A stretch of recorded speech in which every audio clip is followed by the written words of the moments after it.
નમસ્તે મિત્રો, આજે હું તમને દર્શન કરવા માટે લઈ આવ્યો છું શ્રી સિદ્ધિવિનાયક દેવસ્થાન, જે મંદિર ડાકોરથી 45 કિલોમીટર અને અમદાવાદથી 31 કિલોમીટરના અંતરે મહેમદાવાદના વાત્રક નદીના નજીક આવેલું છે.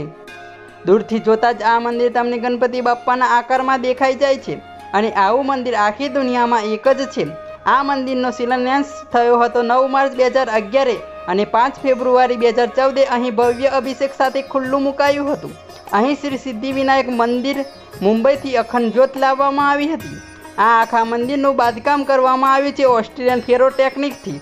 તમે આ મંદિરમાં શ્રી સિદ્ધિવિનાયકજીના દર્શન પણ કરી શકો છો. ઉપરાંત અહીં 1,21,000 રુદ્રાક્ષથી બનેલું શિવલિંગ પણ છે, તેના પણ દર્શન કરી શકો છો અને કાત્યાયની શ્રી અર્બુદા દેવીજીના પણ દર્શન કરી શકો છો, જે 51 શક્તિપીઠોમાંથી એક ગણાય છે. પણ મિત્રો, આ મંદિર પાછળની એક પ્રેરક વાર્તા છે.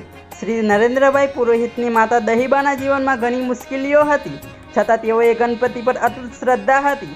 અંતિમ સમયમાં તેઓએ તેમના પુત્રને મંદિર બનાવવાનો સંદેશ આપ્યો. પછી વર્ષો પછી સપનામાં ગણપતિ દાદાએ જગ્યા દર્શાવી, રુદ્રાક્ષનું ઝાડ અને નદીનું પટ, અને ત્યાંથી જ શરૂ થયો આ દિવ્ય મંદિરનો પ્રારંભ. આજે અહીં આવતા દરેક ભક્તને મળે છે માનસિક શાંતિ અને આધ્યાત્મિક અનુભવ. તો મિત્રો, અત્યાર સુધી તમે આ મંદિરની મુલાકાત ના લીધી હોય તો જરૂર લેજો અને કોમેન્ટની અંદર જય ગણેશ લખવાનું ભૂલતા નહીં. અને વિડીયોને તમારા ફેમિલી મેમ્બર સાથે પણ શેર કરી દેજો.